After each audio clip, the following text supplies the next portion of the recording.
जलतत्वाबद्दल कोणाला काही प्रश्न विचारायचे आहेत का? अगोदर शिकवलं त्याबद्दल.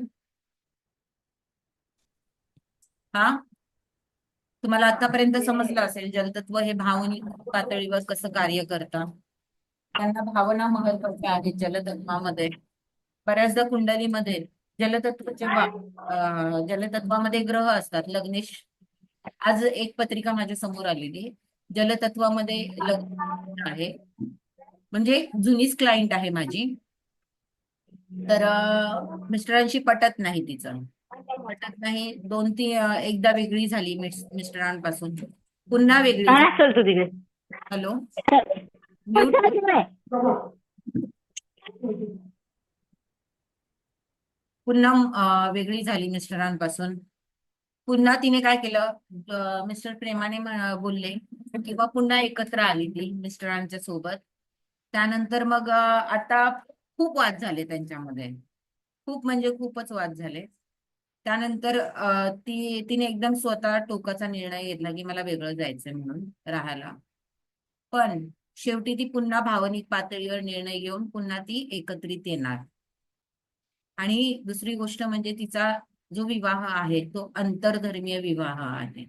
पूर्णपणे आंतरधर्मीय विवाह आहे, तो तुम्ही समजून जावा. तर ती खूप वेळा वेगळी होते, खूप वेळा परत भावनिक होऊन पुन्हा एकत्र येईल. तर अशा ज्या भावनिक पातळीवर विचार करते ती फार. असं लग्नेश समजा ह्याच्यामध्ये असेल, जलतत्वाच्या राशीमध्ये असेल, तर लोक जास्त करून भावनिक पातळीवर विचार करणारे असतात. तसंच जर लग्नेश पृथ्वी तत्वाच्या राशीत असेल तर ते थोडेसे प्रॅक्टिकल असतात. बऱ्याच गोष्टी असतात. लग्नेश कुठल्या तत्वामध्ये आहे त्यानुसार तुम्हाला व्यक्तीच्या विचार, म्हणजे व्यक्ती कशा पद्धतीने विचार करते, व्यक्तीची जी हे आहे, व्यक्ती कशा पद्धतीने विचार करू शकते, प्रॅक्टिकल आहे की अति भावनात्मक आहे की विचारिक आहे जास्त, की थोडासा उशीर घेऊ शकते, किंवा कसा स्वभाव आहे त्यानुसार मग तुम्ही ते सांगू शकाल त्या व्यक्तीबद्दल. सॉरी, आज माझा घसा बसलाय त्यामुळे मला व्यवस्थित बोलता येणार नाही.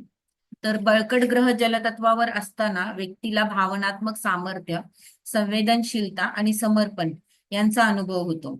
बळकट चंद्र, गुरु किंवा शुक्र असताना व्यक्ती अधिक दुसऱ्यांसाठी समजून घेणारे, कारण चंद्र काय आहे, जलतत्वाचा आहे. गुरु हा आकाश तत्वाचा सात्विक ग्रह आहे. शुक्र सुद्धा जलतत्वाचा ग्रह आहे.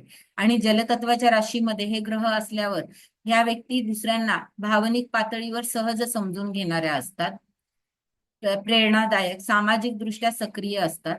बळकट ग्रह जलतत्वाच्या व्यक्तीला त्यांच्या भावनात्मक आव्हानांना सामोरे जाऊन योग्य निर्णय घेण्यात मदत करतात. चंद्र बळकट असताना व्यक्ती अधिक संवेदनशील, सुरक्षात्मक होतात. गुरु बळकट असताना व्यक्तीला अधिक आध्यात्मिक मार्गदर्शन आणि दृष्टिकोन मिळतो. आणि शुक्र बळकट असताना व्यक्ती प्रेमात आणि संपर्कात अधिक सकारात्मक होऊ शकते. सूर्य हा आध्यात्मिक ऊर्जा, आत्मविश्वास आणि अधिकारतेचा ग्रह आहे. सूर्य जलतत्वावर प्रभाव टाकताना व्यक्तीच्या स्वयंप्रत्यय, आत्मसन्मान आणि आत्मविश्वासावर ध्यान केंद्रित करतो. सूर्याच्या प्रभावामुळे जलतत्वाच्या व्यक्तीला त्याच्या भावनात्मक स्थितीवर सामर्थ्य मिळवण्याची क्षमता प्राप्त होऊ शकते. सूर्य जलतत्वाला ध्येयाभिमुख, स्वावलंबी आणि सकारात्मकतेकडे नेणारा असतो. जेव्हा सूर्य जलतत्वाच्या राशीत चांगला असतो तेव्हा व्यक्तीला अधिक स्वतंत्र, आत्मविश्वासी आणि आध्यात्मिक दृष्ट्या प्रगल्भ बनवण्याची शक्यता असते. यामुळे जलतत्वाची व्यक्ती भावनात्मक ऊर्जा आणि विकसनशीलता मिळवू शकते. परंतु सूर्याचे अतिरेक प्रभाव स्वयंविवेकी होऊ शकतात, ज्यामुळे व्यक्तीला भावनांचे योग्य संतुलन ठेवणे अवघड होऊ शकते.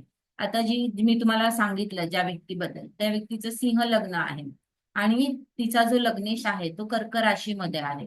त्यामुळे तिथे अग्नितत्व आणि जलतत्व हे दोन्ही एकत्र आलं, त्यामुळे तिला भावनांचं संतुलन ठेवण्यामध्ये अवघड जातं. ती संतुलन ठेवू शकत नाही. परंतु तिथेच जर शुक्र किंवा चंद्र असेल तर हे काय, जलतत्वाचे ग्रह जलतत्वाच्या राशीत आहेत, तर त्यांना संतुलन ठेवता येऊ शकेल. परंतु अग्नितत्व आणि जलतत्व एकत्र आल्यामुळे काय होतं, संतुलन बिघडतं दोन्ही तत्व एकत्र असल्यामुळे. आणि त्यातमध्ये कर्करास ही चररास आहे, त्यामुळे संतुलन ठेवणं हे थोडंसं अवघड जातं. जलतत्वाच्या राशीतील ग्रह भावनात्मक असंतुलन यांचा एक महत्वाचा संबंध आहे. चंद्र जो जलतत्वाशी संबंधित आहे तो भावनांच्या प्रवाहावर नियंत्रण ठेवतो. चंद्राचा दोष किंवा त्याचा दुर्बल प्रभाव व्यक्तीच्या भावनांचा अतिवृद्धी होऊ शकते, जे त्यांना भावनिक असंतुलन, आत्मविश्वासाची कमी आणि मूड स्विंग मध्ये अडकवू शकतो. जर चंद्र चांगला नसेल किंवा एखाद्या दुःख स्थानामध्ये असेल तर व्यक्तीला भावनात्मक स्थिरता मिळवणे कठीण होऊ शकते.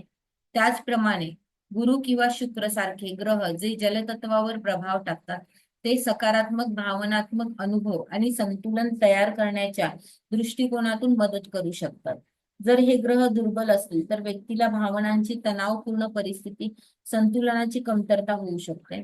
पण जर मंगळ ज्याचा जलतत्वावर प्रभाव असल्यामुळे संघर्ष आणि तणाव होतो, तो भावनात्मक असंतुलन पण आणू शकतो, जे विशिष्ट करिअर किंवा वैयक्तिक आयुष्यात स्फोटकता, आक्रमकता दाखवू शकते.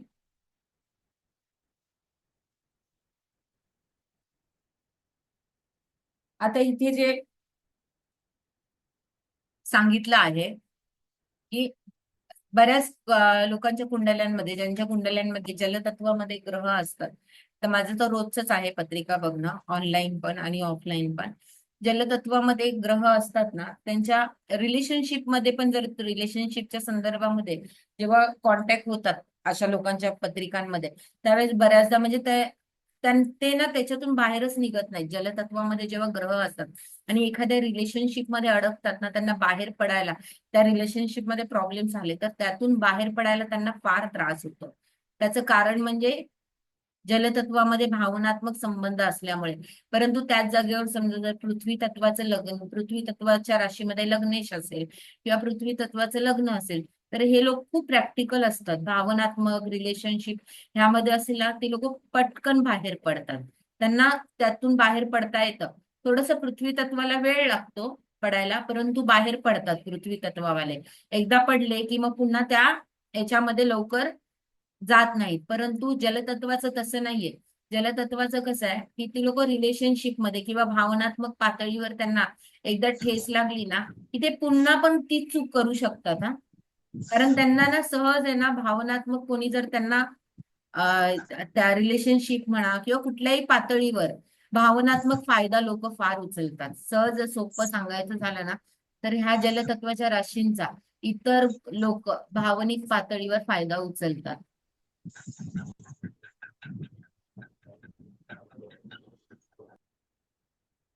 आवाज कमी येतोय. नाही मॅडम, व्यवस्थित येतोय. व्यवस्थित आहे.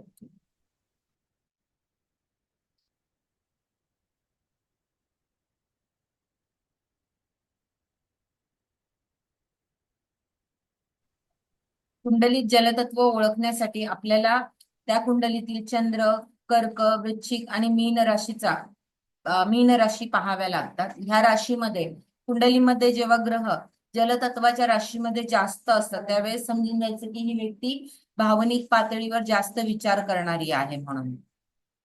ग्रह कोणत्या तत्वामध्ये आहेत हे बघा नेहमी कुंडली पाहताना, फार महत्वाचं आहे. कुंडलीमध्ये जितके ग्रह जास्त ज्या राशीमध्ये असतील ना, व्यक्तीचा जो पिंड आहे तो त्या पद्धतीचा तयार असतो. व्यक्ती आयुष्यामध्ये किंवा समाजामध्ये त्या पद्धतीनेच वावरणार, त्याचा स्वभावच तसा बनून जातो. चंद्र या ग्रहाच्या जलतत्वाशी थेट संबंध आहे, त्यामुळे कुंडलीत चंद्राची स्थिती आणि त्यांचे प्रभाव देखील महत्वाचे ठरतात. जलतत्वाचा प्रभाव पद्धतशीरपणे कळू शकतो. जर चंद्र कर्क, वृश्चिक किंवा मीन राशीत असेल तर त्यावर इतर ग्रहांची दृष्टी असेल. जर एखाद्या कुंडलीतील जलतत्वाचे प्रमाण अधिक असेल तर व्यक्ती अत्यंत संवेदनशील, भावनिक आणि संपूर्ण अनुभवावर लक्ष देणारी असते. अशी व्यक्ती आवश्यकता भासली तर भावना व गतिशीलतेचा प्रवाह कसा अनुभवते हे जाणते. ही व्यक्ती संचारक, संपर्कात असलेली व समाजाशी जोडलेली असते. परंतु ते अतिविश्वसनीय होऊ शकतात. आता एखाद्या एक पत्रिका होती माझ्याकडे. लग्न कर्क आहे आणि लग्नेश सप्तमामध्ये मकर राशीमध्ये आहे. ती व्यक्ती एकटी राहूच शकत नाही. सप्तम स्थान काय आहे? समाजाचं स्थान आहे, बरोबर? म्हणजे समोरची व्यक्ती आहे. तर त्या व्यक्तीला एकटं राहणं आयुष्यात कधी जमत नाही. कारण त्यांना सतत समाजाशी निगडीत आवडतं त्यांना राहायला. ते एकटे नाही राहू शकत जलतत्वाच्या राशीचे लोक. परंतु ते विश्वसनीय होऊ शकतात. त्यांच्या भावनांवर नियंत्रण ठेवणे कठीण होऊ शकते आणि त्यांना भावनात्मक असंतुलन, कारण त्यांना सातत्याने त्यांच्या भावना कोणाकडे तरी सांगायला फार वाटत असतं मनातून. त्यामुळे त्यांना एकटं राहणं जमत नाही. आवश्यकतेच्या अधिकतेचे शिकार होऊ शकतात. त्यामुळेच त्यांचा फायदा काय होतात? इतर लोक उचलतात. कारण त्यांना भावनिक पातळीवर आहे ना, आतमध्ये कोंडून राहायला आवडत नाही. त्यांना कायम आहे ना त्यांच्या भावना दुसऱ्यांसमोर एक्सप्रेस करायला आवडतात, किंवा तशी एखादी व्यक्ती भेटली तर ते एक्सप्रेस करतात स्वतःची भावना. आणि त्यामुळे जण समोरचा व्यक्ती कसा आहे, काय आहे हे त्यांना माहित नसतं, किंवा प्रत्येकालाच माहित नसतं. त्यामुळे काय होतं, समोरचा व्यक्ती त्या गोष्टीचा फायदा उचलतो. जर कुंडलीत जलतत्व फार कमी असेल तर व्यक्तीला त्यांच्या भावनांवर नियंत्रण ठेवण्यात आणि भावनात्मक जागरूकतेला कमी अनुभवता येते. अशा व्यक्तीमध्ये भावना संकोचलेल्या असतात आणि त्यांना त्यांच्या भावनांच्या गडबडीचा अनुभव होतो. त्यांना प्रतिक्रिया देण्यात अवघड होऊ शकते आणि ते कधी कधी इतर लोकांच्या भावना आणि परिस्थितींना अनदेखा करतात. अशा व्यक्तींना भावनात्मक बळकटतेसाठी अधिक प्रयत्न करावे लागतात. आता चतुर्थ भाव आई आणि कुटुंब, सप्तम भाव प्रेम आणि विवाह आणि दशम भाव व्यवसाय यांच्यामध्ये जलराशी असेल तर त्याचे परिणाम अधिक प्रभावशाली असतात. चतुर्थ भावात जलराशी असल्यास व्यक्तीला घरातील शांतता, कुटुंबासोबत घालवलेला वेळ, म्हणजे एखादी समजा पत्रिका तुमच्या समोर आली आणि त्या चतुर्थ भावामध्ये कर्क, मीन अशा राशी असल्या तर त्या व्यक्तीला कसं असेल, त्या व्यक्तीच्या घरामधलं वातावरण, किंवा त्या व्यक्तीला घरामध्ये कसं वातावरण हवं असेल हे सुद्धा तुम्हाला अंदाज लावता येईल, की त्या व्यक्तीला घरामध्ये शांतता असलेलं वातावरण अधिक आवडेल म्हणून. अशा पद्धतीने तुम्ही ते वर्णन करू शकता. चतुर्थ भावात जलराशी असल्यास व्यक्तीला घरातील शांतता, कुटुंबासोबत घालवलेला वेळ आणि भावनात्मक स्थिरता महत्वाची वाटते. सप्तम भावात जलराशी असल्यास व्यक्ती वैवाहिक जीवन व संबंधांचा अतिसंवेदनशील आणि गोड अनुभव घेत असते. दशम भावात जलराशी असलेली कुंडली व्यवसायाच्या संदर्भात संचार आणि संवेदनशीलता यावर जोर देऊ शकते, जे व्यक्तीच्या प्रोफेशनल संबंध आणि व्यवसायाच्या गतीवर प्रभाव टाकू शकते. आता इथे व्यवसायाच्या गतीवर आणि प्रोफेशनल संबंधावर प्रभाव टाकू शकते का बरं, सांगा मला. मी इथे प्रश्न विचारते, सांगा. फक्त मीन आणि कर्क रास असेल तर.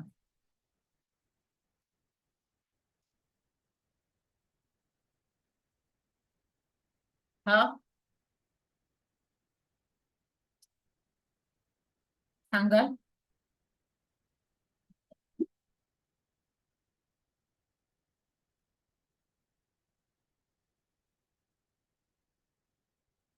अनम्यूट होता येत नाही का?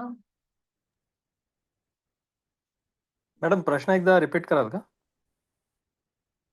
मी विचारला की इथे व्यवसायाच्या संदर्भात संचार, संवेदनशीलता यावर जोर देऊ शकते. व्यक्तीच्या प्रोफेशनल संबंध आणि व्यवसायाच्या गतीवर प्रभाव टाकू शकते. हे जे वाक्य आहे हे सांगा बरं. का दशम स्थानामध्ये प्रोफेशनल संबंध आणि व्यवसायाच्या गतीवर प्रभाव का टाकू शकतात जलतत्वाची राशी? वृश्चिक सोडू ना.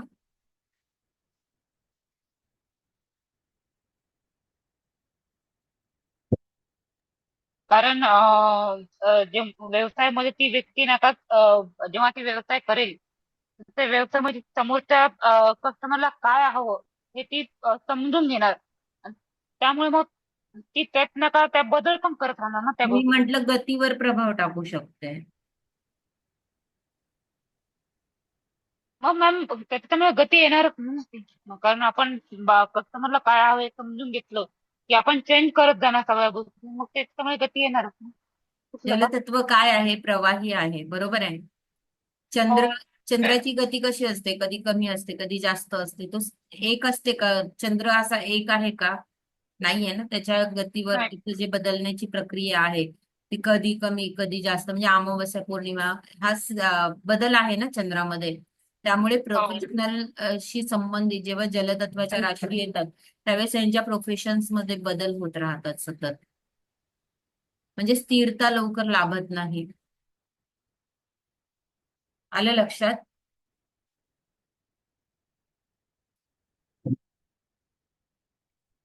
चर आहे ना कर्क रास, आणि मीन रास द्विस्वभाव रास आहे. फक्त वृश्चिक रास ही स्थिर रास आहे.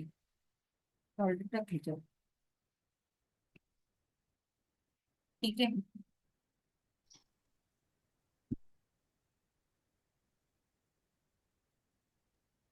मॅडम केंद्रस्थानी प्रोफेशनल मॅडम एक मिनिट, प्रोफेशनल बदल समजू शकतो, पण तुम्ही एखाद्याच्या पत्रिकेमध्ये दशम स्थानामध्ये चंद्राची रास आहे, चंद्राची हं, रास आहे, चंद्र पण समजा तिथं आहे, तर त्या व्यक्तीने समजा गती असलेला व्यवसाय केला, ट्रॅव्हल्सच्या रिलेटेड किंवा एक्सपोर्ट इम्पोर्टच्या रिलेटेड, म्हणजेच काय त्या व्यवसायांना गती आहे ना, स्थिर बसून बसून करणारा व्यवसाय नाहीये. अच्छा, ओके.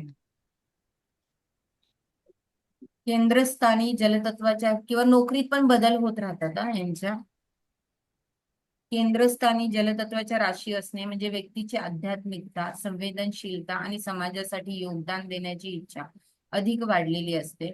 अशा व्यक्ती स्वतःच्या गतीने आयुष्य जगतात आणि त्यांचा स्वभाव आध्यात्मिक, भावनिक पातळीवर असतो. त्यांची भावना नेहमीच स्थिर परंतु समजून घेणारी असते. केंद्रस्थानी असलेल्या जलतत्वाच्या राशी व्यक्तीला आपल्या घराच्या संदर्भात व्यवसायातील संपर्कात अधिक महत्त्व देतात. दशम भाव हा व्यवसाय आणि सामाजिक दर्जा दाखवतो. दशम भावात जलराशी असेल तर व्यक्तीला त्याच्या व्यवसायात संवेदनशीलता आणि सामाजिक संबंधावर आकर्षण वाढवलेले जाते. या व्यक्तीला आपल्या व्यवसायात संपर्काची महत्वाची भूमिका वाटते आणि त्यांना त्यांच्या भावनांच्या गती, सामाजिक सहभाग यावर भर देऊन आपल्या कामाची गती साधता येते. व्यवसायातील निर्णय घेताना त्यांना संवेदनशीलतेचा मुद्दा महत्वाचा वाटतो आणि ते इतरांच्या भावना आणि गरजांवर लक्ष देतात. परंतु त्याच जागेवर समजा पृथ्वी तत्वाच्या राशी असतील तर त्या संवेदनशीलता भावना नाही समजणार. ते प्रॅक्टिकल लेवलवर विचार करतील व्यवसायाच्या बाबतीमध्ये.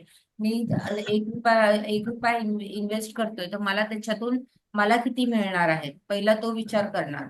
परंतु इथे समोरचा जो जलतत्वाचा व्यक्ती असेल तो अगोदर समोरच्याचा विचार करणार, नंतर मग स्वतःचा विचार करणार. सप्तम भाव हा विवाह, संबंध आणि प्रेम यांचा कारक आहे. जर सप्तम भावात जलराशी असेल तर व्यक्तीचे वैवाहिक जीवन अधिक.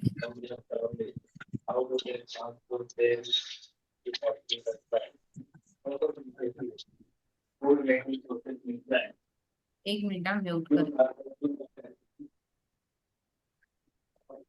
जेव्हा आपण पत्रिका सोडवायला घेऊ ना तेव्हा तुम्हाला कळेल.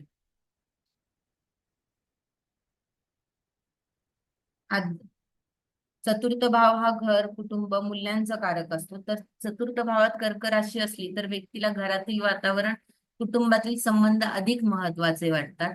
व्यक्ती अति संवेदनशील आणि पोषणात्मक असते.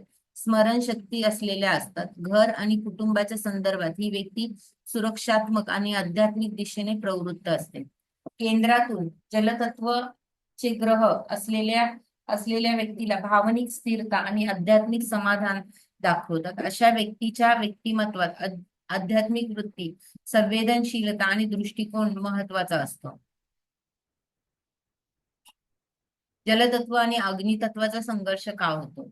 तर जलतत्व आणि अग्नितत्व यांचा संघर्ष व्यक्तीच्या भावनात्मक स्थिती आणि विकसनशीलतेला प्रतिबंध करू शकतो.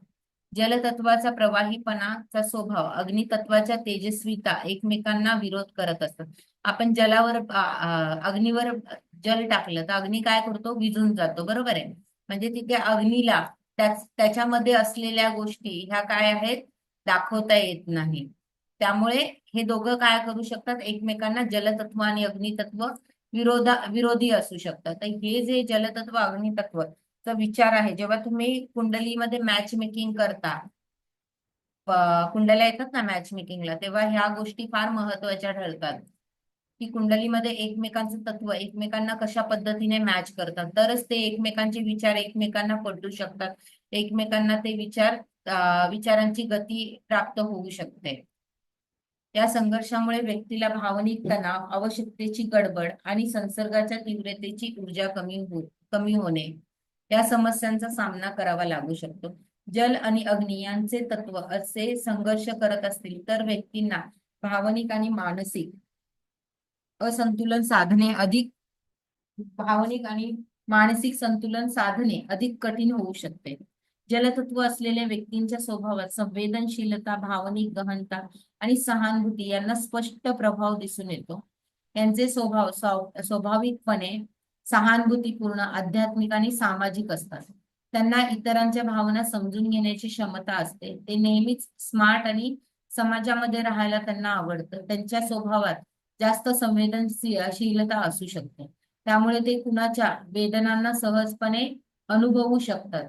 आता समजा तुम्हाला दुःख झालं आणि तुम्ही एखाद्या व्यक्तीला मकरवालीकडे गेलात समजा आणि तिला तुम्ही त्या भावना सांगायला लागलात, तुमच्या मनातलं दुःख, तर ती मकरवाली असेल तर ती तुमचं एक 5 मिनिटं ऐकून घेईल आणि नंतर पुढे निघून जाईल. त्याच्यावरती ती काय एवढं रिप्लाय देणार नाही किंवा ती स्वतःच्या कामामध्ये गुंतून जाईल. परंतु एखाद्या जलतत्वाच्या स्त्रीकडे तुम्ही गेलात आणि तुम्ही तिला तुमच्यातली भावना सांगितली, तर ती काय करेल, तुम्हाला तुमच्या भावना समजून घेईल आणि तुम्हाला ती विचारपूस करेल. तुम्ही बघा व्यक्तिमत्वामध्ये अशा लोकांच्या जर तुम्ही संपर्कात आलात जलतत्वाच्या, तर तुम्हाला त्या जलतत्वाकडून भावनात्मक सपोर्ट खूप मिळेल.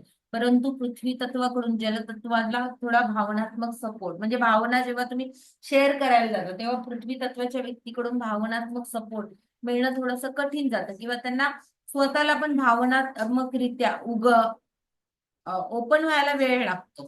पृथ्वी तत्वाच्या व्यक्तींना, पृथ्वी तत्वाच्या व्यक्ती लवकर आहेत ना भावना स्वतःच्या एक्सप्रेस करत नाही. जलतत्व असलेल्या व्यक्ती संवेदनशील आणि सहानुभूतीपूर्ण असल्यामुळे ते मनोरंजन, आरोग्य, देखभाल, समाजसेवा आणि कला मनोरंजन क्षेत्रामध्ये यशस्वी होऊ शकतात.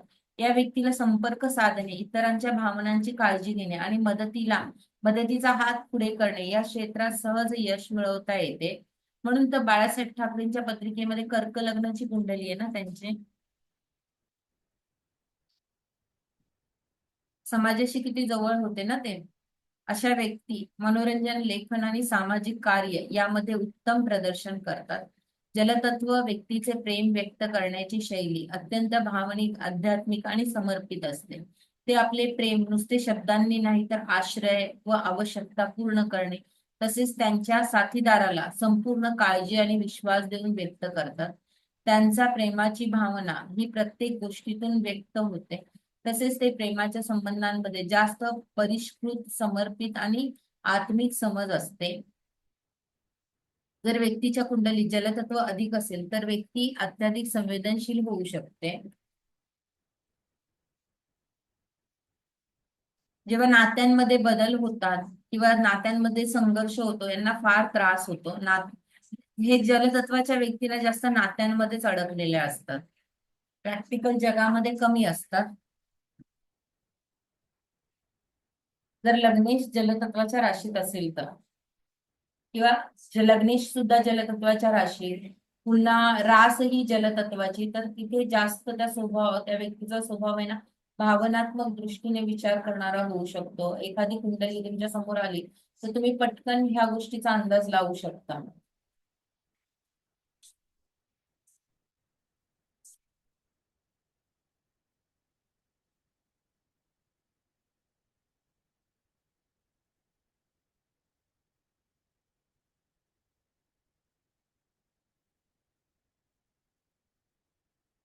जलतत्वाचा पुराणात मोठा उल्लेख आहे. ऋग्वेद, भागवत पुराण, महाभारत मध्ये या ग्रंथामध्ये जलप्रवाह, सागर, नद्या यांचा जप, यज्ञ, धार्मिक कर्तव्यांमध्ये महत्व सांगितलं आहे. त्यामुळे जलतत्वाचे जे लोक आहेत त्यांनी कायम आहे ना, जे गंगा नदी आहे किंवा समुद्र आहे अशा ठिकाणी ना त्यांनी जावं, थोडा वेळ तिथे वेळ घालवावा. त्यांच्या मनाला मानसिक समाधान फार प्राप्त होईल. मीन राशीच्या ज्या व्यक्ती आहेत ना त्यांनी ना प्रत्येक महिन्यातून एकदा तरी आहे ना समुद्रात जाऊन आहे ना नारळ अर्पण करावा, श्रीफळ. खूप फरक पडतो आयुष्यामध्ये त्यांच्या. करून बघा. कारण मीन रास म्हणजे अथांग समुद्र आहे आणि तिथे त्या सागरामध्ये विष्णू पहुडलेला आहे. हा मीन राशीसाठी खूप चांगला हा उपाय आहे. जप, मंत्र आणि साधना मध्ये जलतत्वाचे महत्व शांतिकारक आणि संवेदनशील ऊर्जा मध्ये आहे. जलतत्व असलेले मंत्र आणि व्यक्तीच्या मनाच्या आणि शरीराच्या गडबडीला शांती देतात. यांच्या साह्याने आध्यात्मिक उन्नती आणि मार्ग सहज उघडतात. त्या व्यक्तीला चिंतन, ध्यान आणि साधनेमध्ये अनुभव चांगला प्राप्त होतो. म्हणून तर नैसर्गिक कुंडलीमध्ये मीन राशी 12व्या स्थानी आलेली आहे, जलतत्वाची रास. आणि चतुर्थ स्थानामध्ये सुद्धा जलतत्वाची रास आलेली आहे. कारण व्यक्तीला स्वतःच्या अंतर्मनामध्ये अगोदर झाकून जे हे आहे संवेदनशीलता, जो शांतीचा मार्ग आहे तो मनापासून कुठे जातो तर 12व्या स्थानापर्यंत पोहोचतो. म्हणजे पहिली तुमची आत्मिक समाधानी वृत्ती व्हायला हवी. जिथे आत्मशांतीच नसेल तो त्या 12व्या राशीपर्यंत पोहोचू शकेल का? नाही. म्हणून चतुर्थामध्ये कर्क रास आलेली आहे. इच्छाशक्ती ही एक ताकद असली तरी जलतत्वाच्या व्यक्तींची इच्छाशक्ती अतिशय संवेदनशील आणि सूक्ष्म असू शकते. जलतत्व व्यक्ती भावनिक, भावनात्मक प्रेरणेवर आधारित निर्णय घेणारी असते. भक्ती मार्गात जलतत्वाची भूमिका अत्यंत महत्वपूर्ण आहे. जलतत्व व्यक्ती आपली भावनात्मक अनुभव आणि प्रेमाची जी गहनता आहे, ध्यान, प्रणाम आणि भक्तिरूपी साधनेत एकाग्रतेने वापरू शकतात. जलतत्वाच्या राशी ह्या खूप चांगलं, यांचं ना आध्यात्मिक गती खूप चांगली असते. भक्ती मार्गामध्ये ना यांना फार बरं वाटतं. मी खूप राशींमध्ये पाहिलं आहे. आध्यात्मिक प्रगती यांना खूप हवीशी, म्हणजे यांना ना काही नसलं तरी चालेल परंतु भक्ती मार्ग यांना हवाच. आता आपल्या इथे कोणी कोणी जॉईन झाले हे किती जण त्या जलतत्वाच्या राशीमध्ये आहेत त्यांनी स्वतःमध्ये पण पाहावं, त्यांना कळेल. आध्यात्मिक आस्थेची, प्रगतीची, भावनिक सामर्थ्य स्पष्टपणे दिसून येतं. जलतत्वाचा आरोग्यावर होणारा भावनिक आणि परिणाम जर पाहिला तर भावनिक आणि शारीरिक संतुलन यावर होतो. या तत्वाच्या अधिक प्रमाणात असलेल्या व्यक्तींमध्ये डिहायड्रेशनचा त्रास होतो त्यांना. म्हणजे पाणी कमी होतं शरीरातलं. त्यामुळे त्यांचे शरीर लवचिक आणि तरल असते, ज्यामुळे वेगळ्या वेगळ्या शारीरिक प्रक्रिया होतात. मात्र अत्याधिक जलतत्वाच्या संवेदनशील अशक्तपणामुळे त्या लोकांना, जलतत्वाच्या राशीला सर्दीचा फार त्रास होतो. रोगप्रतिकार शक्ती कमी असते ना, त्यांना सर्दीचा सतत त्रास होतो. वृश्चिक राशीला तो होताना मी पाहते, सर्दीचा त्रास. आणि कर्क राशीच्या व्यक्तींमध्ये ना आतापर्यंतच्या कुंडल्यांमध्ये म्हणजे अस्थमाचा त्रास झालेला पाहिलेला आहे मी बऱ्याचदा. तुमच्या अनुभवात पहा कोणाला असं आठवलंय का? मला कुंडल्यांचं बघून बघून आहे ना मी हे पाहिलंय की ह्या जलतत्वाच्या ज्या राशी आहेत, वृश्चिक आणि कर्क. वृश्चिक मध्ये सर्दीचा त्रास जास्त होतो, तर कर्क मध्ये ना बरेच लोक पाहिले ज्यांना अस्थमाचा त्रास होतो. जलतत्वाशी संबंधित मुख्य अवयव म्हणजे पाणी पुरवठा करणारी प्रणाली म्हणजेच किडनी, पचन संस्था, लॅफॅक्टिक प्रणाली, रक्तवाहिन्या, याशिवाय जिगर, पेट यामध्येही जलतत्वाचे प्रमाण महत्वपूर्ण असते. कारण यामुळे शारीरिक प्रक्रिया, द्रवांचे संतुलन राखले जाते. जलतत्व अधिक असलेल्या व्यक्तींची प्रकृती साधारणपणे संवेदनशील आणि भावनिक असते, हे सांगितलंय मी तुम्हाला. मानसिक दृष्ट्या प्रभावी, शारीरिक दृष्ट्या काही वेळा अशक्त, नाजूक असतात जलतत्वाच्या व्यक्ती. सर्दी, पोटदुखी, शरीराच्या थंड आणि ओलसर परिस्थितीचा त्रास होऊ शकतो. जलतत्वाच्या राशींना ना थंड त्यांना सहन होत नाही. त्यांच्या हातपायात लगेच थंड पडतात जलतत्वाच्या राशींचे. ओलसर ऍलर्जी पण लगेच होते मॅडम लगेच कसली. होते, अलर्जी पण त्यांना लगेच होते. त्यांच्या हातपाय काही हो ना हो पण त्यांचे हातपाय थंड पडतातच. आश्लेषा नक्षत्रच घ्या ना, आश्लेषा नक्षत्राचे हातपाय थंड असतात बघा तुम्ही कधी. जलतत्वाचं नक्षत्र आहे, कर्क राशीमध्ये येतं. बरोबर ना? रास कर्क आहे, नक्षत्र जलतत्वाचं आहे, म्हणजे दोन्हीकडून जलतत्व खूप जास्त प्रमाणात आहे आणि त्यांना सर्दीचा त्रास जास्त होतो. तुम्ही नक्षत्र आणि रास यांचं दोन्ही मिलन करून खूप छान पद्धतीने पत्रिका सोडवता येते.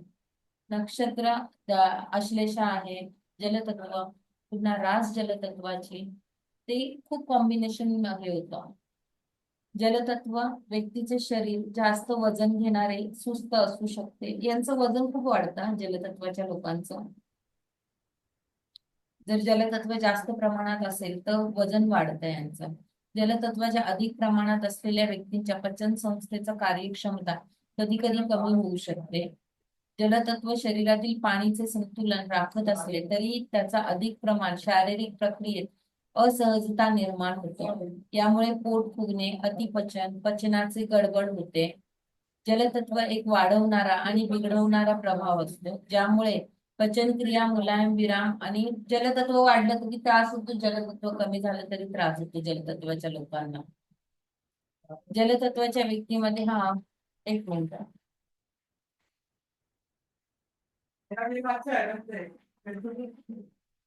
हॅलो.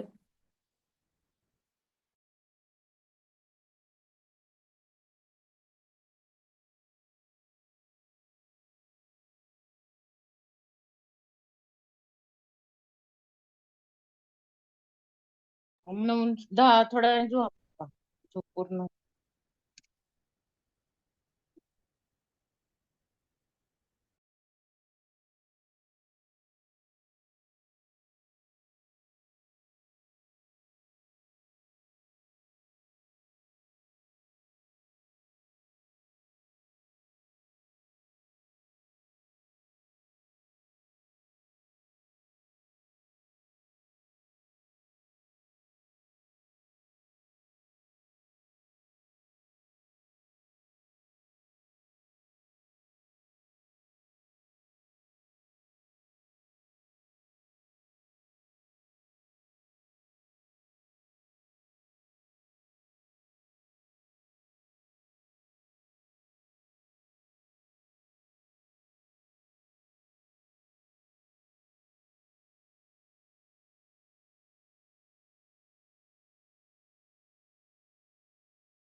भावनिक असुरक्षितता, आत्मविश्वासाचा अभाव अधिक असू शकतो, जे व्यसन उत्पन्न करू शकते. बऱ्याचदा जलतत्वाच्या राशीवाल्यांमध्ये व्यसनाकडे वळण्याची खूप शक्यता असते. कारण त्यांना भावनिक पातळीवर विचार केल्यामुळे आणि त्या भावना त्यांना कोणाशी व्यक्त करता न आल्यामुळे यांना एक व्यसनाचा आधार घ्यावा लागतो. तेच त्यांना खूप जास्त म्हणजे खूप तिथे वळतात ह्या व्यक्ती. जेव्हा जलतत्वाशी निगडीत ग्रह असतात किंवा जलतत्वाच्या राशीत ग्रह असतात किंवा जलतत्व जास्त असेल आणि अशा वेळेला जलतत्व समजा बिघडलं असेल कुंडलीमध्ये, जलतत्वाच्या राशीत ग्रह बिघडले असतील, तर अशा वेळेला ह्या व्यक्तींचा जेव्हा विश्वास किंवा भावनिक पातळीवर त्रास होतो तेव्हा ते व्यसनाकडे वळू शकतात. चिंता, डिप्रेशन, भावनिक गडबड यामुळे त्यांना मादक पदार्थांचा वापर, खाण्याच्या व्यसनाची प्रवृत्ती असू शकते. जलतत्व व्यक्ती संगीत यांचा संबंध अत्यंत भावनिक, आध्यात्मिक असतो. जलतत्वाच्या व्यक्तींना संगीताची खूप आवड असते. जलतत्व व्यक्तींच्या जीवनात संगीत एक भावनात्मक शांती आणि आध्यात्मिक संतुलन आणते. जेव्हा जलतत्वाच्या व्यक्तींना डिप्रेशनचा त्रास असेल किंवा काही असं भावनिक पातळीवर कोणी शेअरिंग करायला नसेल किंवा भावनात्मक आंदोलन असेल, तर अशा व्यक्तींनी संगीत ऐकावं, संगीताकडे जावं. तर हा जो भावनिक पातळीवर होणारा त्रास आहे तो फार कमी होतो, म्हणजे त्रास कमी होतो. संगीतातील लय, सुरांची जी खोली आहे, माधुर्याचा आनंद आहे, तो ह्या व्यक्तींना खूप म्हणजे भावनांचा प्रवाह त्यांचा संगीताद्वारे व्यक्त होऊ शकतो.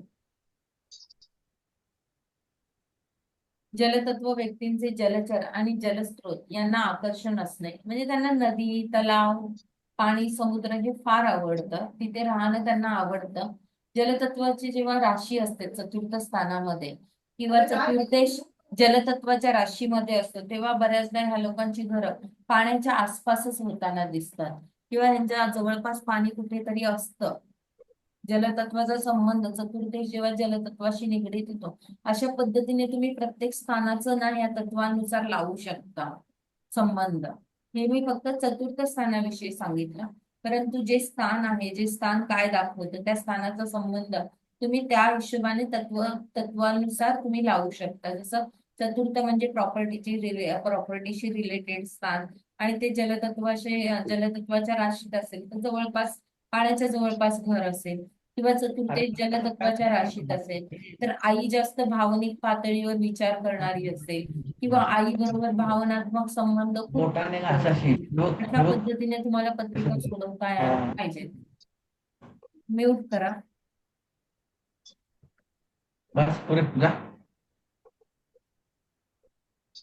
कोण काही विचारतंय का? पण मला एक शंका आहे हा की बोल. इथे आपण आपण लग्नरास चंद्ररास ह्या दोन्हीचा विचार करायचा आहे. तसंच म्हणजे आता तुम्ही जो पण सांगितलं मला जे कळलं ते जास्तीत जास्त ग्रह म्हणजे आपल्या 9 ग्रहांपैकी जलतत्वात असतील तर त्याचा इफेक्ट तुम्ही जो सांगितला तसा होतो, ह्याचाच अर्थ होतो का? नाही, पुन्हा विचारा. काय विचारलं तुम्ही ना? ते इथे लग्नरास आणि चंद्ररास ह्या दोन्ही बघायच्या आम्ही. हो, दोन्ही बघायचे असतात. तसंच जे ग्रह आहेत ते जलतत्वामध्ये जास्तीत जास्त आहेत तेही बघायचं. हो, म्हणजे कोणतं तत्व कुंडलीमध्ये जास्त आहे हे पाहणं गरजेचं आहे. म्हणजे तुम्हाला मी म्हणजे शेअर करते पत्रिका, त्यानुसार हा बघा. नाही समजत आहे, कन्फ्युजन आहे तुमचं. हो बरोबर शेअर करा मॅडम. हे 2-3 पत्रिका दाखवल्या ना की तुमच्या लक्षात येईल की कशा पद्धतीने आपण कुठल्या राशीत कुठले ग्रह जास्त आहेत ते आपण कसा अंदाज लावू शकतो. एक मिनिट. होय मॅडम ठीक आहे, बरोबर. आपण पुढे मला कळालं तुमचा प्रश्न काय आहे. ओके. म्हणजे ते कसं बघायचं, कुठल्या राशीमध्ये कसे ग्रह आहेत.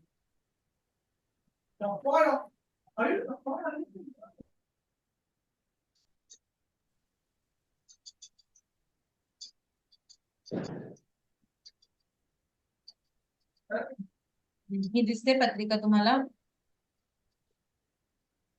एक हा, मिनिट. ही पत्रिका हो, दिसते ना? दिसते. हा. तर हिचं बघा, लग्न मकर आहे, लग्नेश शनी काय आहे, कन्या राशीत आहे. हा, परंतु चंद्र रास काय आहे, कर्क रास आहे. चंद्राचा स्वभाव कसा आहे, थोडासा घाबरट आहे, भावनात्मक संबंध खूप जास्त आहे. तर ही जी स्त्री आहे ना, हिला मी खूप चांगली ओळखते. ही स्त्री खूप भावनिक पातळीवर विचार करणारी आहे. ही कोणालाच तोडून बोलणारी नाहीये, खूप सॉफ्ट नेचरची. भले हिचं लग्न मकर आलेलं आहे, लग्नेश कन्या राशीत आहे, पण हिचा जो स्वभाव आहे चंद्र रास, ही काय आहे, सप्तम स्थानामध्ये आलेली आहे. सप्तम स्थानामध्ये चंद्र रास आणि त्यात जलतत्वाची रास, म्हणजे हिचा समाजामध्ये जो वावर आहे तो काय आहे, खूप भावनात्मक आहे. ही लोकांशी खूप भावनात्मक रीतीने जोडलेली आहे. हिचे संबंध खूप चांगले आहेत इतरांशी. ही कोणाशी मन तोडून बोलत नाही. आता ही हयात नाहीये, हिला अस्थमा झाला होता, एक्सपायर झालेली आहे ही. पण हिला मी खूप जवळून ओळखते. म्हणजे मुळातच कर्करास प्रेमळ ना, म्हणजे असं हा, प्रेम. आणि हा, स्त्रियांशी जास्त संपर्क आहे चांगला हिचा. कर्कराज सप्तमात, चंद्रही तिथेच आहे, त्यामुळे हिच्या घरामध्ये सगळ्या स्त्रियाच आहेत. मॅडम पण हे सप्तम स्थान आहे ना, त्या घरात बघायचं मग चतुर्थ स्थान बघायला लागेल ना. चतुर्थ स्थान बघायचं, बरोबर आहे, पण हिचा भावनिक संबंध स्त्रियांशी जास्त आहे ना. भावनिक संबंध हिचा स्त्रियांशी जास्त आहे. मग ही चंद्ररास 6-8-12 मध्ये गेल्यावर पण असाच इफेक्ट येईल का? मग तिथे त्या संबंधित, मग ते 6-8-12 स्थान काय दाखवतात, नोकरीचं स्थान आहे 6वं स्थान. मग 6वं स्थान भोगाचंही स्थान आहे.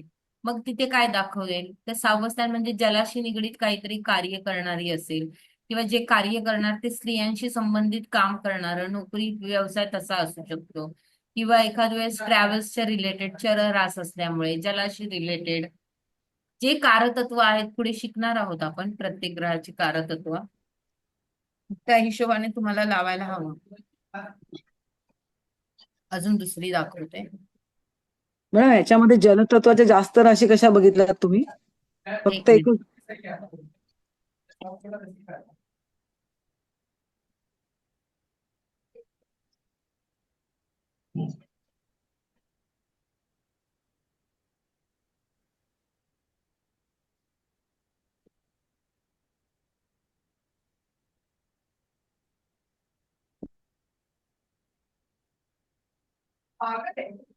मिनिट.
आता इथे बघा, ही पत्रिका आहे.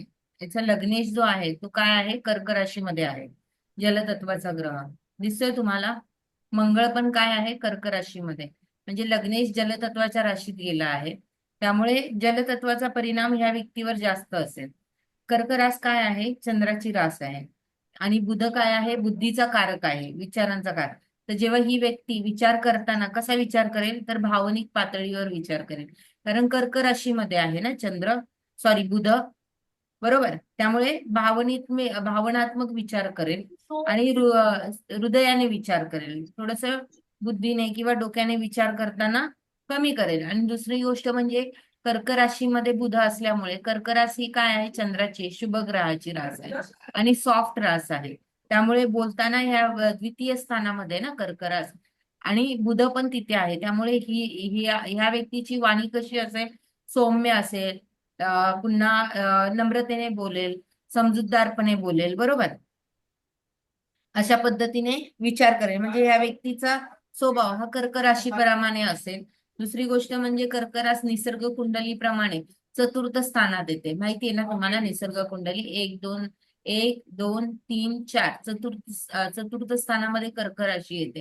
म्हणजे निसर्ग कुंडलीप्रमाणे जर विचार केला तुम्ही, तर बुध हा कर्क राशीमध्ये येतो. त्यामुळे ह्या व्यक्तीचा संबंध, ह्या व्यक्तीचा जो नेचर आहे तो आईशी खूप चांगल्यापैकी जवळचा असू शकतो, बरोबर आहे. किंवा मंगळ तिथे नीचेचा आलेला आहे, बुध तिथे असेल, तर इथे मंगळ नीचेचा आल्यामुळे बुधाला काय केलं, कर्क राशीतल्या बुधाला ह्याने बिघडवलं.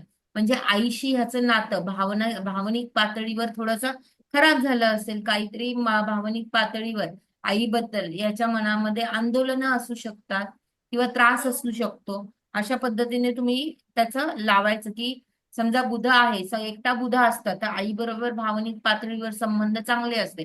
परंतु तिथे मंगळ काय आहे, नीच राशीमध्ये आलेला आहे. म्हणजेच तिथे काय झालं, बुधाला खराब केलं आहे मंगळाने. म्हणजे अशा वेळेला आई बरोबर संबंध भावनिक पातळीवर थोडेसे चांगले नसतील, त्रास असू शकतो.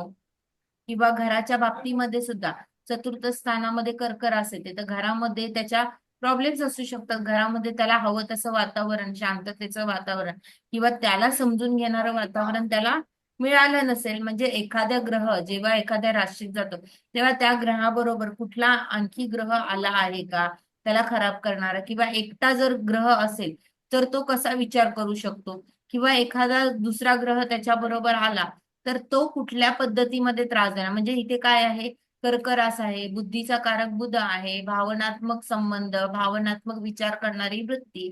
परंतु कर्क राशीमध्ये मंगळ आल्यामुळे तिथे काय होणार, भावनिक पातळीवरती त्याला त्रास होणार तिथे. म्हणजे अशा पद्धतीने तुम्हाला एखादी पत्रिका तुमच्या समोर आली तर ती तुम्हाला सोडवता आली पाहिजे. तर आपण ते पुढे सोडवणार आहोत पत्रिका. म्हणून मी त्यासाठी तुम्हाला जलतत्व शिकवते, ही जी तत्व आहेत ती शिकवते. अशा पद्धतीने तुम्हाला त्या तिथे संबंध जोडताना तुम्हाला खूप सोपं जाईल पत्रिका सोडवताना. आलं लक्षात तुम्हाला? म्हणजे इथे चतुर्थ स्थानाचा स्वामी मंगळाबरोबर आहे आणि चतुर्थ स्थान हे आईचं स्थान आहे. हो म्हणजे तो बुध मंगळाबरोबर आला म्हणून ते आईशी पटू शकणार नाही, असं असं काय आहे ते, हो, बरोबर? भावनिक पातळीवर त्रास असू शकतो किंवा घरामध्ये त्याला भावनिक पातळीवर आंदोलनं असू शकतात. कारण नीचेच्या ग्रहाबरोबर गेला ना मंगळ. मंगळ हम्म. नीचेचा होतो ना कर्क राशीत. हा, गर्केतला मंगळ नीचेचा, बरोबर. ओके. आलं लक्षात?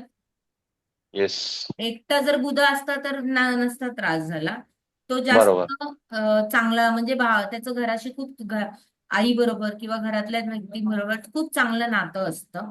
परंतु तिथे मंगळ आल्यामुळे त्याचं ते काय झालं, त्याने खराब करून टाकलं. Madam okay. कुटुंबस्थान पण बोलू शकतो ना, दुसरं स्थान आहे आपण.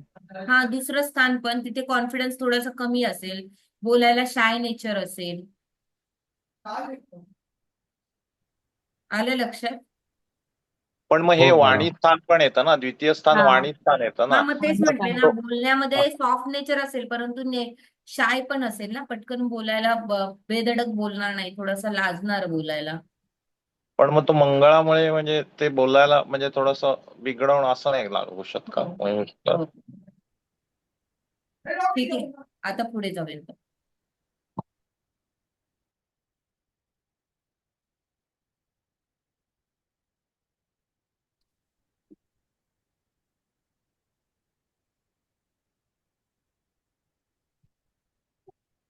हे समजलं ना तुम्हाला? कदाचित काही लोक नवीन आहेत, त्यांना समजणार नाही.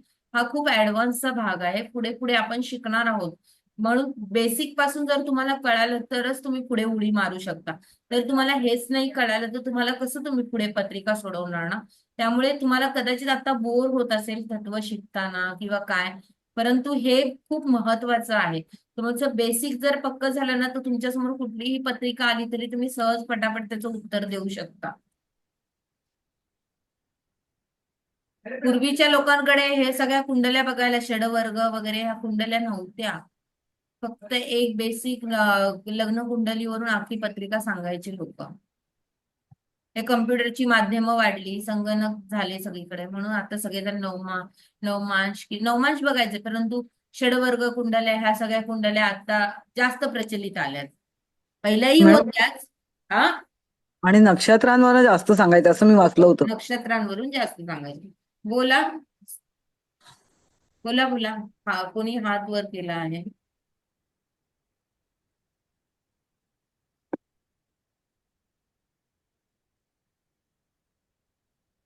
तुम्हाला मी अनम्यूट केलंय, बोला संजयजी.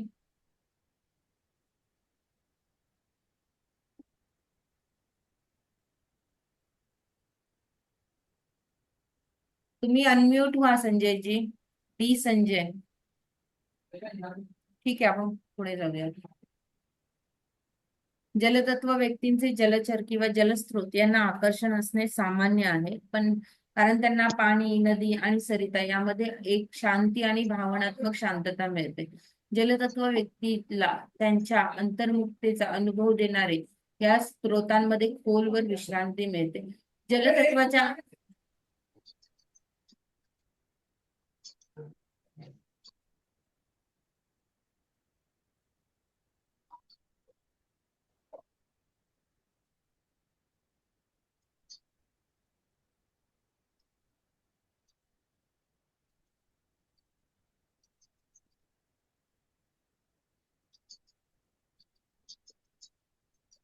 घराच्या वास्तुशास्त्रात जलतत्वाला एक अत्यंत शांतीपूर्ण आणि वाढवणारे तत्व मानले जाते.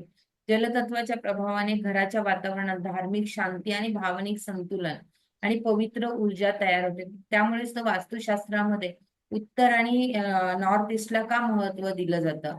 कारण तिथे जलतत्व असेल तर त्या वास्तूमध्ये आध्यात्मिक शांतीचं वातावरण मिळू शकतं, किंवा एक जे समाधान असतं जलतत्वाकडून मिळणारं शांतीपूर्ण वातावरण त्या घराला प्राप्त व्हावं.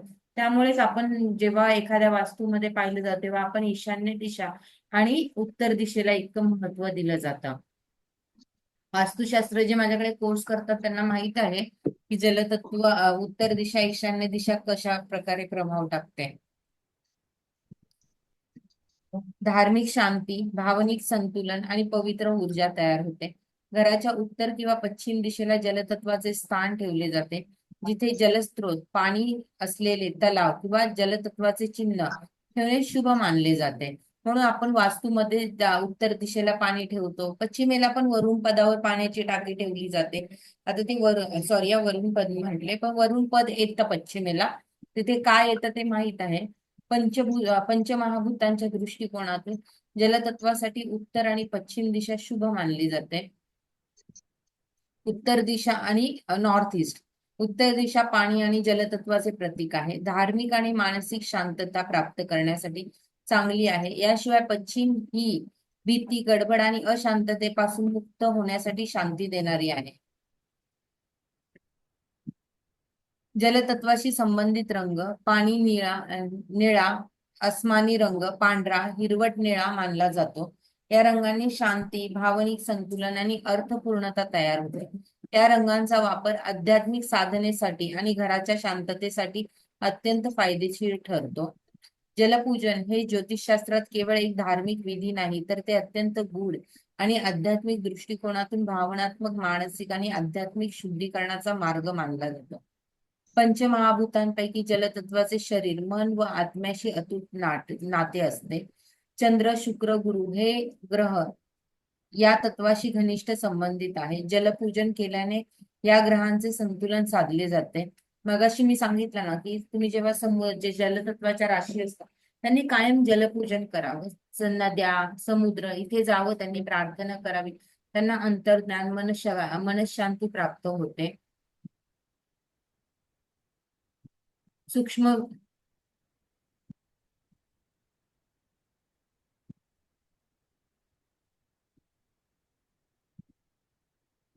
जलतत्वाच्या प्रवाहाला अडथळा आणणारे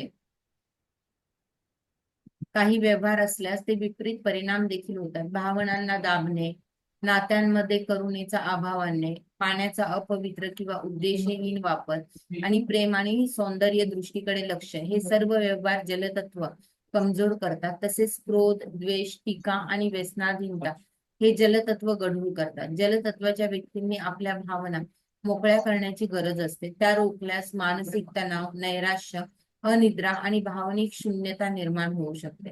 भावनांचे मोल न ओळखणे, शांततेऐवजी सततची धावपळ, ध्यानाचा अभाव आणि करुणा विसरणे हेही जलप्रवाहात अडथळा निर्माण करतात.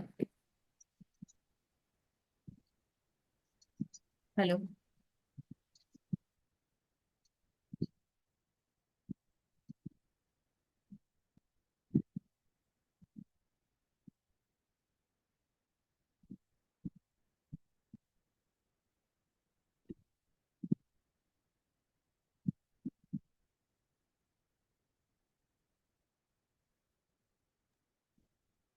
आणि करुणा विसरणे हेही जलप्रवाहात अडथळा निर्माण करतात. अशा परिस्थितीत जलपूजन म्हणजे केवळ पाण्यात फुलं अर्पण करणे नाही, तर आपल्या आतल्या भावना, दया आणि आत्मिक ऊर्जेचा आदरपूर्वक स्वीकार करणे. म्हणूनच जलतत्वाला संतुलित ठेवण्यासाठी आपल्या जीवनात शुद्ध पाण्याचा सन्मान, भावनिक सचोटी आणि प्रेमाची अभिव्यक्ती आणि ध्यान धारणा यांचा समावेश करायला हवा. म्हणजे जलतत्वाच्या व्यक्तीने ध्यान धारणा तर कायमच करावी, तरच त्यांना त्यांच्या जलतत्वाला कुठेतरी समतोल प्राप्त होऊ शकतो, किंवा जलतत्व एक जास्त प्रवाही होण्याऐवजी त्याला कुठेतरी स्थिरता प्राप्त होऊ शकते, किंवा तो जलप्रवाह आहे तो योग्य दिशेने जाऊ शकतो. अशा त्यामुळे जलतत्वाच्या व्यक्तीने जास्त ध्यान धारणा किंवा भक्ती मार्ग स्वीकारला तर त्यांना आत्मिक समाधान प्राप्त होऊ शकते. त्यामुळे जलपूजन हे केवळ एक धार्मिक विधी न राहता आपल्या संपूर्ण अस्तित्वाच्या भावनिक, मानसिक आणि आध्यात्मिक उन्नतीचे मूलभूत साधन बनते. जलतत्व आणि वायुतत्वामधील फरक. जलतत्व हे भावनांशी तर वायुतत्व हे विचारांशी, संवादाशी निगडीत असते. जलप्रवाही संवेदनशील, आतून अनुभूती देणारे असते. त्याच्या गाभ्यात प्रेम, करुणा, अंतर्ज्ञान आणि नातेसंबंधांची गुंतवणूक असते आणि आत्म्याशी एक होण्याची ओढ असते. दुसरीकडे वायुतत्व बौद्धिक, वस्तुनिष्ठ आणि माहितीचे वहन करणारे आहे. प्रॅक्टिकल आहे, बौद्धिक पातळीवर विचार करणारे आहेत. ते जास्त सामाजिक, तार्किक, बाह्य संवादातून उलगडणारे असते. जलतत्व हे काय आहे? अंतर्मुक्तीकडे झुकते. म्हणजेच काय तर बौद्धिक पातळीवर आता समजा एखादी व्यक्ती आहे, त्यात दोघे नवरा बायको आहेत आणि एखादी व्यक्ती बुद्धीने विचार करते, कुठल्याही जोडीदार आहे तो बुद्धीने विचार करते, परंतु समोरचा जो त्याचा जोडीदार आहे तो त्याच्या काय भावना असतात की मी न बोलताही मला समोरच्याने समजून घ्यावं. म्हणजेच काय अंतर्मुक्तीकडे झुकते. तर ह्याचा काय होतं, दोघांना त्रास होतो. कारण एक जी व्यक्ती असते ती बोलून न दाखवणारी असते, परंतु त्यांना बोलून न दाखवता समोरच्याने त्यांच्या मनातल्या भावना समजून घ्याव्यात अशी त्यांची इच्छा असते. परंतु समोरचा जो व्यक्ती आहे तो वायू तत्वाचा असल्यामुळे तो काय आहे, प्रॅक्टिकल आहे आणि तो बौद्धिक पातळीवर आणि त्याला वायू तत्व असल्यामुळे तो काय बोलणारा वगैरे त्याला संवादाची गरज असते. परंतु इथे जलतत्वाला तसे नसते. म्हणूनच कुंभ आणि कर्क राशीचा मृत्यू षडाष्टक योग मानला जातो. कारण तिथे विचारांची देवाणघेवाणच होत नाही ना व्यवस्थित. ताई इथे मला एक विचारायचं होतं, ज्याची लग्न रास समजा अं, काय म्हणतात वायू तत्वाची असेल, ओके, हा आणि चंद्र रास जलतत्वाची असेल, मग अशा वेळी आपण कसं रिलेट करायचं? नाही ना जमत मग. म्हणून तर कर्क आणि कुंभेचं जमत नाही ना. नाही, कुंभ नाही मला म्हणायचं, वायू तत्वाची समजा मिथुन लग्न फॉर एक्झाम्पल. कोणतंही घ्या. हा कोणतंही घ्या, मग मिथुन लग्न आहे म्हणजे लग्न रास जर वायू तत्वाची आहे आणि फक्त चंद्र रास तिथे जर काय आहे ना, जलतत्वाची. थोडस फक्त तिथे ना शुक्र असेल किंवा बुध असेल, शुभ ग्रहांचा संबंध येतो, तेव्हा थोडंफार कॉम्बिनेशन जमू शकतं. परंतु तिथे शत्रू आणि मित्र ग्रह ह्या पातळीवर पण विचार करणं गरजेचं असतं. आता नाही, मला वेगवेगळं वायुतत्वाचा एकच विचार केला तर कुंभ रास ही शनीकडे येते आणि चंद्र रास ही ह्याच्याकडे येते, कर्क रास ही चंद्राकडे येते. म्हणजे दोघे काय आहेत, एकमेकांचे शत्रू आहेत. त्यामुळे तिथे भावनिक संबंध जोडणं थोडंसं कठीणच येतं.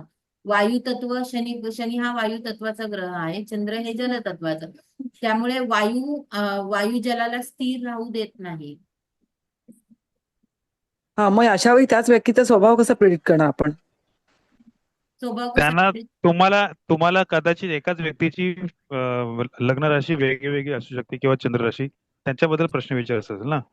हा, मी असा प्रश्न विचारा एका मी एक व्यक्तीची. सांगू एक मिनिट. जर आपण लग्नेश म्हणजे डोकाचा विचार डोकं म्हणतो आणि राशी स्वामी म्हणजे मन म्हणतो, तर त्या व्यक्तीचं मन आणि डोकं एकाच वेळेला एकच विचार करेल असं नाही. डोक्यात असं एक नाही, विचार बरोबर येईल आणि म्हणालाय. मनात एक विचार येईल, असा होऊन येस, ती राईट. व्यक्ती स्वतः तसा विचार करेल.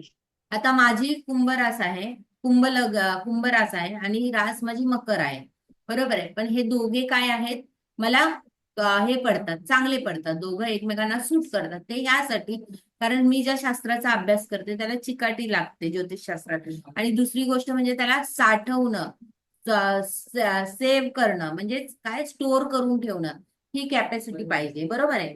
तर माझ्याकडे जे ज्ञान आहे ते काय आहे, मी स्टोअर करून ठेवलं. परंतु ते स्टोअर करून ठेवलेल्या गोष्टी मला योग्य वेळी वापरता आल्या. तर त्या कशाच्या माध्यमातून वापरता आल्या, तर माझी रास कुंभ असल्यामुळे मला त्या गोष्टी ज्ञानाच्या मार्फत वापरता आल्या, बौद्धिक पातळीवर वापरता आल्या. आणि मी ज्या स्टोअर केलेल्या गोष्टी आहेत त्या काय आहेत, तर ज्ञानाच्या बाबतीमध्ये आहेत. म्हणजे मकर राशी पृथ्वी तत्वाची असल्यामुळे पृथ्वी तत्व आपण पुढे शिकणार आहे, तुम्हाला कॉम्बिनेशन लावता यायला पाहिजे.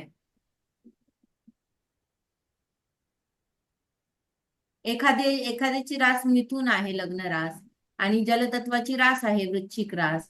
तर त्याचं काय, जलतत्व हे काय आहे, मंगळाची रास आहे वृश्चिक रास. आणि हे काय आहे, मिथुन लग्न आहे, बुध आहे तिथं. बुध काय आहे, बुद्धीचा कारक आहे. तर मग वृश्चिक रास ही काय आहे, मंगळाची रास आहे.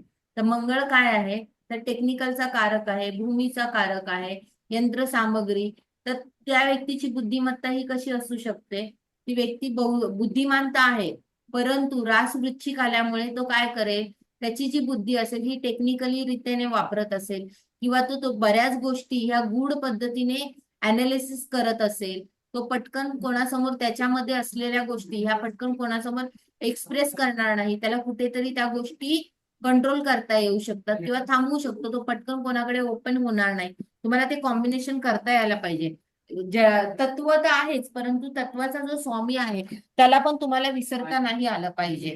जसं मंगळ आणि बुध आहे, वृश्चिक राशी जलतत्वाची आणि लग्न राशी मिथुन आहे वायू तत्वाची, परंतु त्याचा स्वामी बुध आहे, याचा स्वामी मंगळ आहे.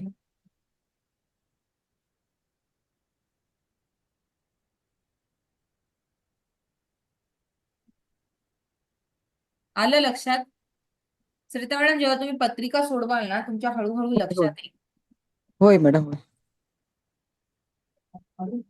थँक्यू. बौद्धिक वस्तुनिष्ठ, एक मिनिट.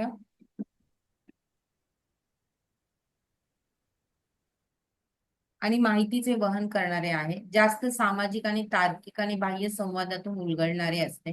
जल अंतर्मुक्तेकडे झुकते, तर वायू बहिर्मुक्तेकडे. जल अनुभव देते, वायू विचार करतो. कळालं तुम्हाला? अग्नितत्व जलतत्व यातील संघर्षाचे परिणाम. अग्नी हे ऊर्जा, आत्मविश्वास, क्रिया आणि उद्दिष्ट यांचे प्रतीक आहे. तर जल भावना, शांती, गूढता आणि प्रेमाचे.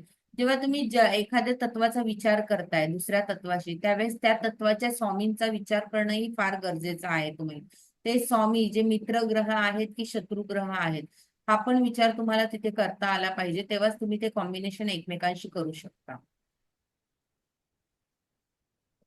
अग्नी ही ऊर्जा, आत्मविश्वास, क्रिया आणि उद्दिष्ट यांचे प्रतीक आहे. तर जल भावना आणि शांती, गूढता आणि प्रेमाचे. तेव्हा दोघांमध्ये संघर्ष होतो, तेव्हा व्यक्तींमध्ये अंतर्गत द्वंद्व निर्माण होतो. विचार आणि भावना, क्रोध आणि करुणा, आकांक्षा आणि समर्पण यामध्ये वाद होतो. अशा व्यक्तींना स्वतःच्या भावना समजणे कठीण जाते आणि कधी अति भावनिक तर कधी अति क्रियाशील असा दोलायमान स्वभाव असतो. पृथ्वी आणि जल यांचा सुसंवाद. पृथ्वी स्थैर्य, व्यावहारिकरित्या आणि रचनेने प्रतीक आहे. तर जल प्रवाह, भावना आणि संवेदनशीलतेचे. जेव्हा हे दोन्ही संतुलित असतात तेव्हा व्यक्ती भावनांचे स्थिरपणे व सकारात्मकरित्या व्यक्त करतो. अशा लोकांची नातेसंबंधात समर्पणाची भावना असते आणि ते घर, कुटुंब आणि व्यवसाय या क्षेत्रात स्थायित्व राखतात. जल पृथ्वीला काय करते, पोषण देते. तर पृथ्वी जलाला दिशा देते, बरोबर ना?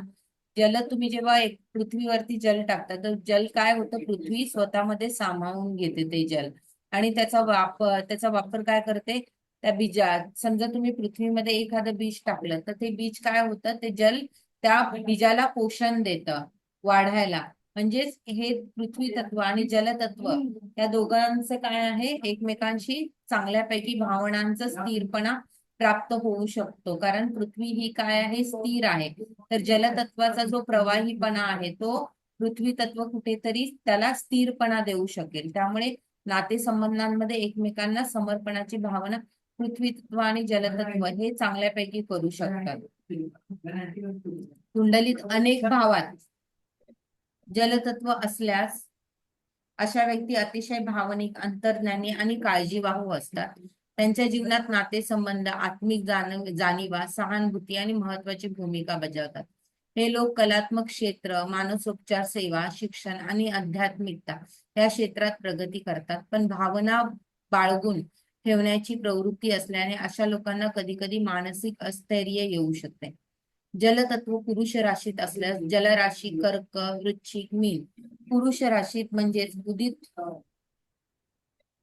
क्रियाशील स्वरूपात असेल तर व्यक्ती भावनात्मक पण त्या भावना कृतीत व्यक्त करणारा, कल्पक व कलासक्त असतो. तो आपल्या भावना संवादात किंवा कृतीतून दाखवतो.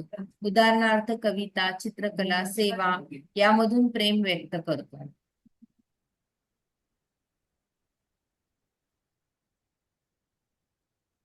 आपण आता पुढच्या वेळेस घेऊया का? पान नंबर 23 पर्यंत आलोय आपण. ठीक आहे.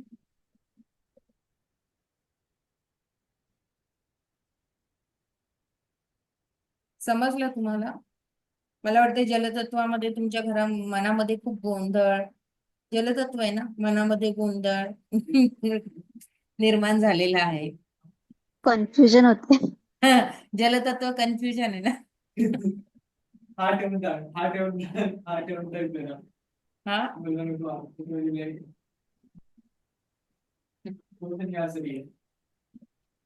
कोणाला काय विचारायचं आहे? मॅडम मॅडम हा बोला. हा मग जलतत्व जर असं भावनिक दृष्ट्या जर जास्त विचार करते तर मग तिने बॅलन्स कसं राहायला पाहिजे? भावनांना थोडस कंट्रोलमध्ये ठेवावं. जर भावना कंट्रोलमध्ये नसतील होत तर आध्यात्मिक त्यांनी मदत घ्यावी, किंवा भावना अच्छा. कोणासमोर एक्सप्रेस करतात याची काळजी घ्यावी. मॅडम मगाशी हा तुम्ही तिथे मीन गोंधळ होतो. राशीसाठी जसा उपाय सांगितला तसा वृश्चिक राशीसाठी काय? वृश्चिक हा राशीसाठी तोच उपाय आहे. पाण्याच्या जवळ जावं, पाण्यात नारळ अर्पण करावा. अच्छा वृश्चिक पाण्याशी राशीला पण. संबंधित उपाय त्यांना चांगले आहेत. ओके अच्छा. कर्क राशीला पण कर्क राशीला इतकंच की पाण्याची भाषा वेगळी आहे. कर्केकडे तलाव येतो, मीनकडे समुद्र, कर्केकडे नदी येते, मीनकडे समुद्र येतो, तर वृश्चिकेकडे तलाव येतो, डबकं येतं. पण तलावात जाऊन नारळ व्हायचा का? हा, नारळ वाहू शकता, दिवा लावू शकता, किंवा तुम्ही पौर्णिमेचा चंद्रही पाहू शकता तलावामध्ये. रोज चंद्र पण बघू शकता पाण्यामध्ये 15 मिनिटं तरी सुद्धा आत्मिक समाधान मिळेल, कारण चंद्र जलतत्वाचा ना. मानसिक स्थैर्य. हा.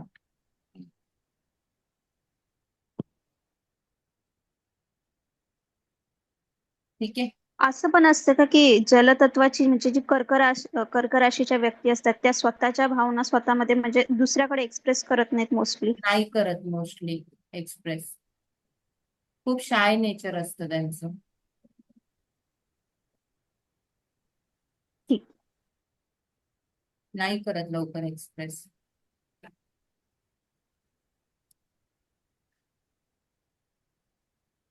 आणि वृश्चिकेवाले धन्यवाद ताई. बिलकुलच करत नाहीत, म्हणून वृश्चिकवाल्यांना खूप त्रास होतो कर्केपेक्षा. धन्यवाद ताई. काय म्हणताय? धन्यवाद म्हणलं. खूप धन्यवाद. व्यवस्थित सांगितलं आज. वेलकम. मॅडम खूप छान माहिती दिली आज जलतत्वावर. थँक्यू. आता थँक्यू. आपलं तुम्हाला पण शेवटचं थँक्यू. एक तत्व राहिलंय पुढे, पृथ्वी तत्व. हा. मग तत्व संपतील आपले. मग पुढे आपण ग्रहांची माहिती घेणार आहोत. अच्छा. एकदा ग्रह झाले, राशी झाल्या, स्थान झाले ना, त्यानंतर आपण कुंडल्या सोडवूया. मग हे 12 लग्न घ्यायची. 12 लग्न झाली की मग नंतर मग इष्ट अनिष्ट ग्रह घ्यायचे. म्हणजेच 12 लग्न घेतली की इष्ट अनिष्ट ग्रह बघायचे. त्यानंतर मग कुंडल्या सोडवायला घ्यायच्या. आणि कुंडल्या हा पण ताई. काय बाहेरच्या नाही घेणार आहे सोडवायला, हा. तुमच्यातल्याच कुंडल्या घेणार आहे मागून. अच्छा अच्छा. हा ते बरं राहील. हा, हो ते बरं राहील. हो. बरोबर. तेच मॅडम घेणार आहे अजून मी. जास्त बाहेरच्या समजेल कुणाच्या का? अशा यांच्या स्टारच्या वगैरे नाही घेणार आहे मी कुंडल्या. बरोबर येस. जे ग्रुपमध्ये आहे, जे अभ्यास करतात त्यांच्याच पर्सनल कुंडल्या घेणार आहे सोडवायला. अरे वा वा, छान छान. चांगली आहे ना आयडिया? हो, हा ही मस्त आयडिया एकदम. बरोबर आहे. कारण का आम्ही बरोबर आहे अर्ध्याच मॅडम. कुंडलींमध्ये कन्फ्युज आहोत. म्हणजे मी तरी माझ्या कुंडलीमध्ये कन्फ्युज आहे असं. म्हणूनच मला माहिती आहे. आपल्या कुंडलीची ओळख करून घ्यायला हा, सगळ्यांना फक्त आवडेल म्हणून इतकंच की त्या हो, आवर्जून हो. व्यक्तीचं अभ्यास नाव केला. नसणार तिथे. चालेल चालेल. ठीक आहे.